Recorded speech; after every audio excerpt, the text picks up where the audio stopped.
તો આજે ભારત અને ઇંગ્લેન્ડ વચ્ચે T20 મુકાબલો થવાનો છે ત્યારે આ વિશે વધુ વાત કરવા માટે આપણી સાથે જોડાઈ ગયા છે સહયોગી પ્રવીણ અને સાથે જ છે પ્રફુલભાઈ વૈદ જેઓ કોમેન્ટેટર છે। આ બંનેનું સ્વાગત છે। પ્રવીણ, સૌથી પહેલા આપની પાસે આવવા માંગીશ, આજે જે ભારત અને ઇંગ્લેન્ડ વચ્ચે મુકાબલો થવાનો છે, 2 મેચ પહેલા જીતી ચૂક્યું છે ભારત, જે 5 મેચની શ્રેણી છે તેમાં હવે હેટ્રિક લગાવવા તરફ નજર, શું લાગી રહ્યું છે?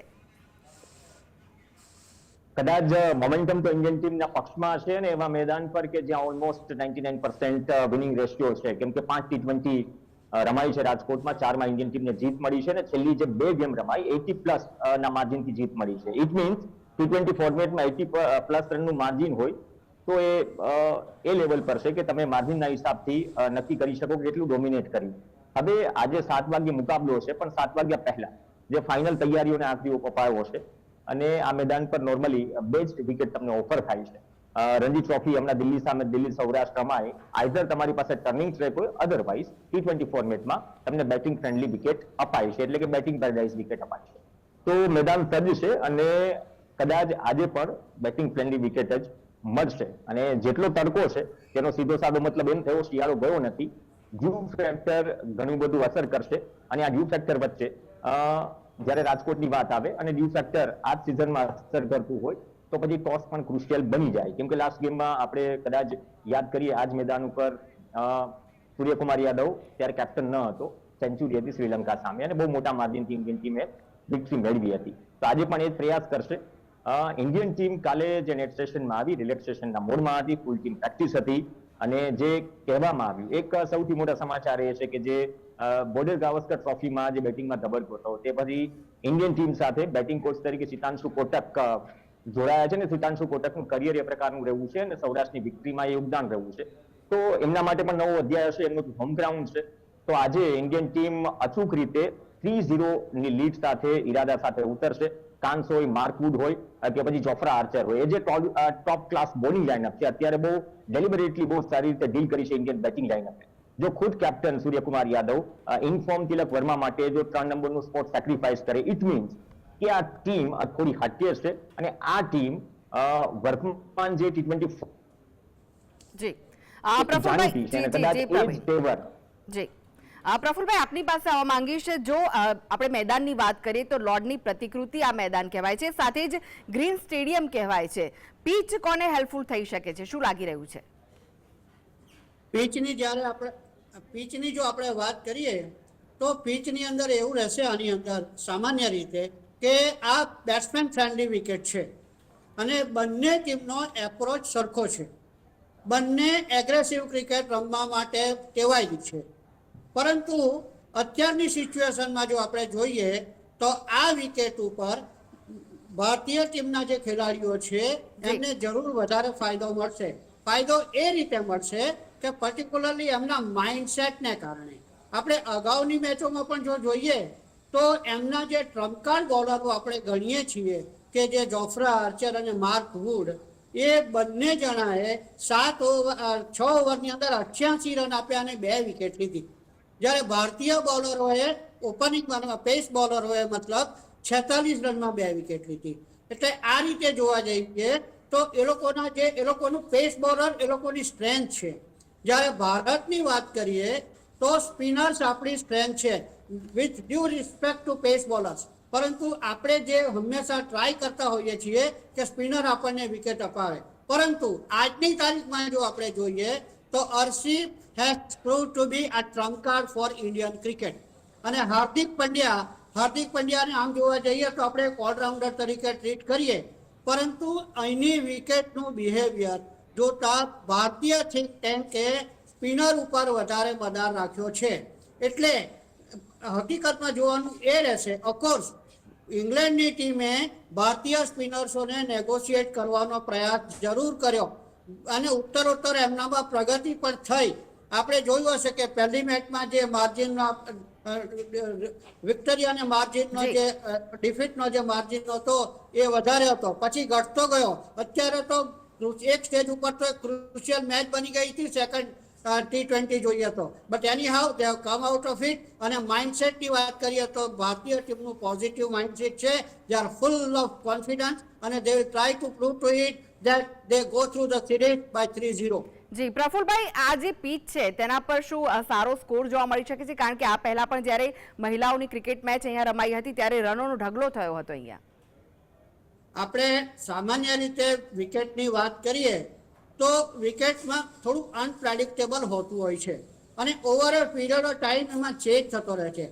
આ જ વિકેટ ઉપર ભારતીય ટીમે 228 રન 5 વિકેટના ભોગે બનાવ્યા હતા, ત્યારે આ જ વિકેટ ઉપર સાઉથ આફ્રિકા 87 રનમાં પણ ઓલ આઉટ થયું હતું. અને આ વિકેટની જો વાત કરીએ તો this is going to be a hunting ground for Suryakumar Yadav. Suryakumar યાદવની ઇનિંગ કોણ ભૂલી શકે, જે 51 બોલમાં 112 રન હતા અને શ્રીલંકાની સામે 228 રન બનાવ્યા હતા. એટલે he must be raring to go for the runs. એટલે આ રીતે જોયા જઈએ તો વિકેટને કારણે કોઈ ટીમ હારે નહીં. જી પ્રવીણ, આપની પાસે આવવા માંગીશ. પ્રવીણ, જે રીતની વાત ઇંગ્લેન્ડની ટીમે કરી છે કે તે પણ ઘણી પોઝિટિવ છે અને ટીમ ઇન્ડિયા તો ફૂલ ફોર્મમાં છે જ. શું લાગી રહ્યું છે આજનો મુકાબલો કેવો હોઈ શકે છે? બંને અત્યારના ક્રિકેટરો બહુ પ્રોફેશનલી હોય છે, થોરોલી પ્રોફેશનલી. જાણીએ છીએ કે સિરીઝમાં જ્યારે 2-0 છે ઇંગ્લેન્ડ ટીમ, આ એ જ ઇંગ્લેન્ડ ટીમ છે કે જે બેસબોલનું કલ્ચર લઈને આવી અને એના હિસાબથી 2019 વિશ્વકપ જીતી. T20 ફોર્મેટમાં ઇન્ડિયન કન્ડિશન્સમાં એ ક્લિક થઈ રહ્યું છે કે નહીં, એ બહુ મોટો સવાલ છે. બીજી વાત એ થઈ કે તમે જે નવા સેટઅપમાં આવો છો, કેમ કે જોસ બટલર સિવાય કદાચ બીજા એન્ડથી સપોર્ટ મળવો જોઈએ ઇંગ્લેન્ડ ટીમને, એ નથી મળી રહ્યો. ત્યારે બોલિંગ ક્લિક થાય છે. તમે જે રાજકોટની વિકેટની વાત કરી, એ વિકેટ પર બટ ઓબ્વિયસલી એવરેજ 180-200 રન બને છે અને જે પ્રકારની પાવર હાઉસ બેટિંગ છે બંને ટીમમાં, તો એક કેપેસિટી છે કે આ વિકેટ પર હાઈ સ્કોરિંગ ગેમ થાય. બટ અલ્ટિમેટલી ઇંગ્લેન્ડ માટે પરિસ્થિતિઓ એ છે કે બે ગેમમાં જે કર્યું, કેમ કે એકાદ ચેન્જ ઇન્જરીના કારણે થયો હતો, એ હોપફુલી સારો હતો, એ ચેન્જ નહીં થાય. ગઈકાલે જ્યારે પ્રેસ કોન્ફરન્સ થઈ ઇંગ્લેન્ડ તરફથી, તો એને ટીમ ડિક્લેર કરી દીધી કે કોઈ બદલાવ નથી. અને આ જ ટીમ સાથે જ્યારે ઉતરી રહી છે ટીમ, તો મતલબ કે એમના પ્લાન જે અત્યાર સુધી બે ગેમમાં હતા, એ ચાહે ઈડન ગાર્ડન હોય કે ચેપઅપ હોય, તેનાથી કદાચ ડિફરન્ટ હશે. અહીંયા પરિસ્થિતિઓ જુદી છે. મેં એટલા માટે જ વાત કરી કે અહીંયા ડ્યુ હશે અને ડ્યુના હિસાબથી ઇંગ્લેન્ડ ટીમ જે પરિસ્થિતિઓમાં આપણે પહેલા ચેસ કરી રહ્યા છીએ, આપણે બેટિંગ નથી કરી રહ્યા. જો ઇંગ્લેન્ડ ટીમ અહીંયા પહેલા બેટિંગ કરે છે અને એ સ્કોર ચેસ કરવા માટે ઇંગ્લેન્ડ બેટિંગ લાઇનઅપ કયા એપ્રોચ સાથે ઉતરે છે, ઘણું બધું ડિપેન્ડ કરશે. જોસ બટલર સબકોન્ટિનેન્ટ કન્ડિશન્સમાં માહિર છે, સ્પિનર્સને જે રીતે ઓવર ધ ગ્રાઉન્ડ હિટ કરે છે, પણ એ જ બીજા એન્ડથી કદાચ ફિલ સ્ટોર જે આટલું બધું નામ સંભળાતું હતું આઈપીએલમાં, આટલું બધા ઓપ્શનમાં ખરીદાય છે, પરંતુ કોઈ એવું નામ ક્લિક નથી થયું કે બહુ મોટી ભાગીદારી બને. અને સૌથી મોટો જે ડિફરન્સ કહું છું ક્રિષ્ના, આ બહુ જાણવા જેવું જરૂરી છે, કેમ કે આંકડાઓ ઘણું બધું કહી જાય છે. ઇન્ડિયન ટીમ અને ઇંગ્લેન્ડ બેટિંગ લાયક, આ બંને માટે છે ને પાવર પ્લેમાં જે સ્ટ્રાઇક રેટથી રન બનાવે છે ઓલમોસ્ટ ઇક્વલ છે, પણ મિડલ ઓવર્સમાં 1.5 કે 2 રનનો ગેપ છે બંને ટીમ વચ્ચે. એ જ જીત હારનું માર્જિન નક્કી કરે છે. અને બીજો એક સુપર આંકડો કે અભિષેક શર્માની આપણે વાત કરીએ છીએ, new batting order, new opening pair Sanju Samson સાથે 2024ની આઈપીએલ પછી ઓલમોસ્ટ પાવર પ્લેમાં તેની એવરેજ 196 ની આસપાસ છે, સોરી સ્ટ્રાઇક રેટ. એનો મતલબ એમ થયો કે તમે એક એન્ડથી મોટા શોટ્સ ફટકારો, જે આ ફોર્મેટની ડિમાન્ડ છે, તો બીજા એન્ડથી તમને સપોર્ટ મળશે અને થ્રુ આઉટ કદાચ 11 નંબર સુધી આ ડિપેન્ડ કરે છે બંને ટીમ અને બંને શખ્સિયત ધરાવે છે. 9ની ગેમ હોય છે, જોવાનું એ છે કે આ ગેમ કટ ટુ કટ રહે છે કે વન સાઇડ રહે છે. અહીંની કન્ડિશન્સ હિસાબથી તો નથી લાગતું કે કટ ટુ કટ જ ગેમ જ થશે, કદાચ વન સાઇડ નહીં થાય. જી, એટલે રોમાંચક મુકાબલો જોવા મળી શકે છે, હે ને? જી પ્રફુલભાઈ, આપને પૂછવા માંગીશ કે મોહમ્મદ શમીને લઈને જે સસ્પેન્સ છે, શું લાગી રહ્યું છે, તેને ચાન્સ મળી શકે છે, તેના પરથી પડદો ઉચકાઈ શકે છે? આ તો સાચું પૂછે ને તો એક બહુ મોટો ડિબેટેબલ ઇસ્યુ થઈ ગયો છે આપણા ક્રિકેટ પ્રેમીઓ માટે.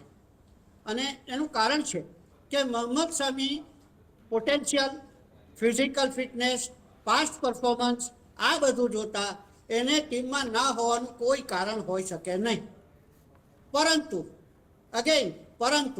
ભારતીય થિંક ટેન્ક જે છે એ જ્યારે 2 મેચ સ્પિનર્સને આધારે જીતી ગઈ હોય, અને એમને વારંવાર આ વસ્તુ રિપીટ કરું છું, even at the cost of repetition I would like to say that they would prefer not to have Shami particularly in this match. They may give an opportunity in remaining 2 matches which has to be played in Pune and Mumbai. અને ત્યાં સુધીમાં જો આ મેચો જીતી જાય તો પછી કંઈ બહુ પ્રોબ્લેમ છે નહીં.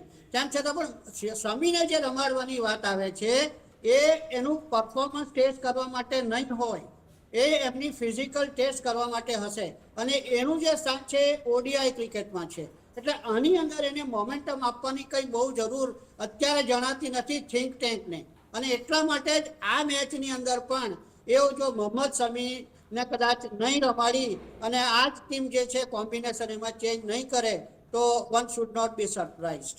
જી અને આપ મોહમ્મદ શમીની જો આપણે વાત કરીએ તો he has nothing to prove except his fitness.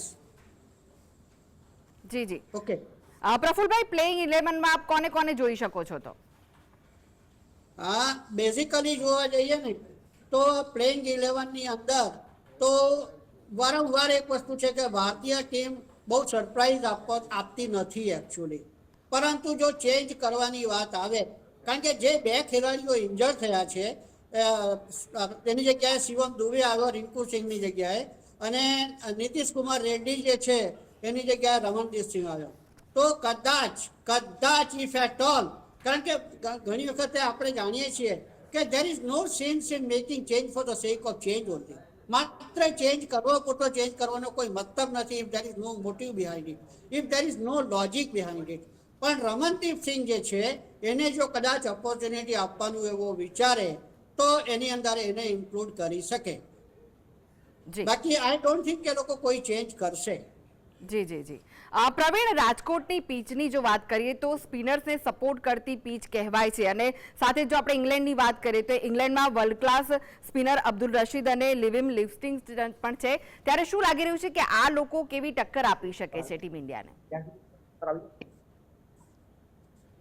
G Krishna, overall કદાચ હાઈ સ્કોરિંગ ગેમ આ વેન્યુ પર થતી હોય છે, પણ તમે જે ટીમ ચેન્જની વાત કરી કે પરિસ્થિતિ હિસાબથી જ્યારે સ્વામી અંગે ક્વેશ્ચન પૂછાયો સિદ્ધાંશુ કોટકને, બેટિંગ કોચને, ત્યારે કહ્યું કે ઇઝ ફિટ એન્ડ ફાઇન, પણ કન્ડિશન્સનું ડિમાન્ડ કરે છે કે શમી અહેમદ આ પ્લેઇંગ 11માં આજના વેન્યુ પ્રમાણે આ કન્ડિશન્સમાં હોઈ શકે કે નહીં. બહુ ઇમ્પોર્ટન્ટ છે, અને કદાચ હશે તો ઇન્ડિયન ટીમ માટે બેટર હશે, તો બહાર કોણ જશે એ સવાલ છે. બીજી વાત કે એક સ્પોર્ટ માટે 3 નામ છે. તમે નીતિશ કુમાર રેડ્ડી ઇન્જર્ડ થયો તો શિવમ દુબે રિપ્લેસમેન્ટ તરીકે આવ્યો, પરંતુ ડાયરેક્ટલી ચેન્નઈ ન રમાય. ધ્રુવ જુરેલને તક મળી છે, પણ અહીંની કન્ડિશન શું ડિમાન્ડ કરે છે કે ધ્રુવ જુરેલ જાય અથવા તો શિવમ દુબે જાય અથવા તો રમનદીપ સિંહ જાય કે જે બોટમમાં લોઅર ઓર્ડરમાં સારી ગેમ ફિનિશ કરે છે અને ઓવર પણ નાખી જાણે. તો યુટિલિટી ક્રિકેટર ના તરફથી કદાચ તમે એક્સપેક્ટેશન રાખો, કેમ કે શિવમ દુબેને મોસ્ટલી કદાચ એટલી બોલિંગ નથી કરાવવાતી over the period of time. આપણે વર્લ્ડ T20માં પણ જોયું કે ત્યારે પણ કદાચ એ યુટિલાઇઝ ન થયો એક હાર્ડ હિટર તરીકે, અને લેફ્ટ હેન્ડર તમને કોમ્બિનેશન મળી જાય છે. ઓલરેડી તમને પહેલા 3માં 2 લેફ્ટી છે, તો નીચે કદાચ જો ટીમની એક્સપેક્ટેશન ડિમાન્ડ કરશે કે લેફ્ટી જોઈએ છે તો શિવમ દુબે હશે. અને આ ગ્રાઉન્ડ ઉપર આપણે એટલા માટે જ કેમ કે યુટિલિટી પ્લેયરની વાત કરીએ છીએ કે ગેમ હાઈ સ્કોરિંગ જ રહે છે મોટા ભાગે, અને કદાચ કટ ટુ કટ વાળી સિચ્યુએશન થઈ તો ટીમ જે કદાચ લાસ્ટ ઓવર્સમાં જે 9ની ગેમ જીતે છે અથવા તો જે એબિલિટી ધરાવે છે મોટા શોટ્સ રમવાની લાઈક શિવમ દુબે, તો કદાચ એ કી ફેક્ટર અને એક્સ ફેક્ટર બનતું હોય છે. એક્સ ફેક્ટર જોઈએ ઇન્ડિયન ટીમ માટે કોણ બને છે, કેમ કે વેઇટિંગ તો સૂર્યકુમાર યાદવનું પણ થઈ રહ્યું છે.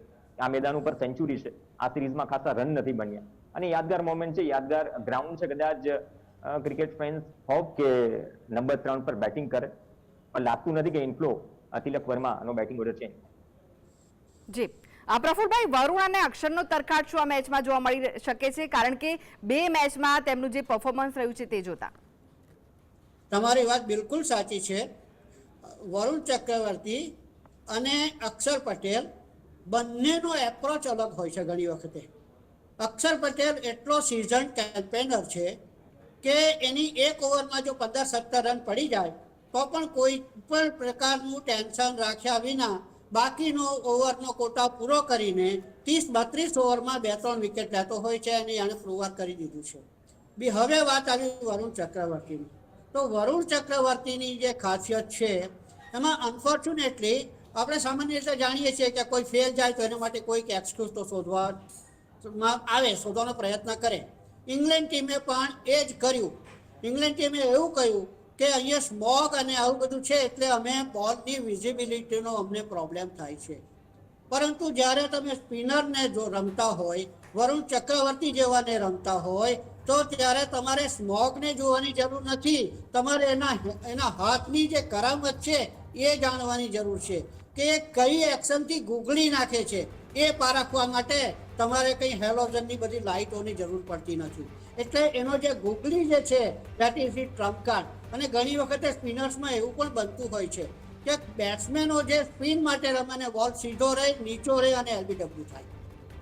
રવિન્દ્ર જાડેજા માટે આ વસ્તુ ખાસ બનતી હોય છે એની બોલિંગમાં. એટલે વરુણ ચક્રવર્તી is definitely a threat.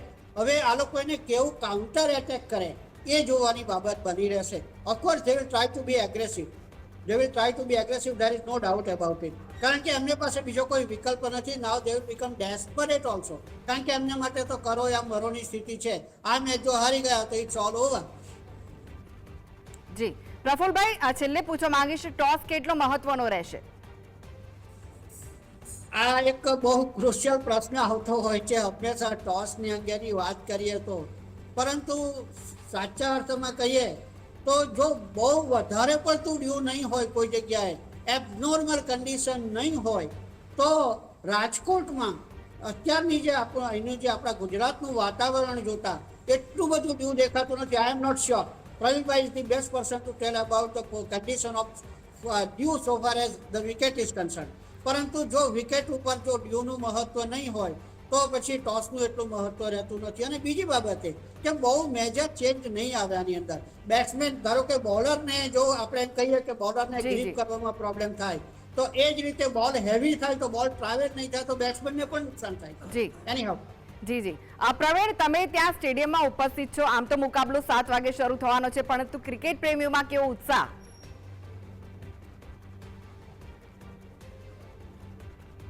Almost Housefull જ હોય છે, કંઈ કહેવાની વાત ના હોય. કેમ કે લાંબા ટાઈમે એક વર્ષમાં એકાદી ગેમ યજમાની કરવા મળતી હોય તો, અને T20 ફોર્મેટ કદાચ એવું એન્ટરટેનિંગ ફોર્મેટ છે ને આ સમયની ડિમાન્ડ છે, આજના ક્રિકેટ ફેન્સની ડિમાન્ડ છે કે આ ફોર્મેટમાં સાંજે તમે આવો નોકરી પતાવીને અને બહુ એન્ટરટેનિંગ ગેમ જુઓ લાઈક મૂવી. પણ એ જ મજા છે ને એ જ કમાલ છે. અને કદાચ એક્સપેક્ટેશન હોય છે સમય સાથે ગેમ થોડી હાઈ સ્કોરિંગ જાય, અને કદાચ આજે પણ એવું થશે. ઓલમોસ્ટ હાઉસફુલ ગેમ, અને જે છેલ્લી લાસ્ટ 5 ગેમ થઈ એવી જ અપેક્ષા રાખશે ક્રિકેટ ફેન્સ કે એ જ પ્રકારે ગેમ સર્ટનલી ફૂલ ઓફ રન રહે અને ઇન્ડિયન ટીમ અલ્ટિમેટલી સ્ટાર્સના મોટા સ્કોરથી જીતે. જી પ્રફુલભાઈ અને પ્રવીણ, આપ બંનેનો આભાર સમગ્ર ચર્ચામાં જોડાવા માટે.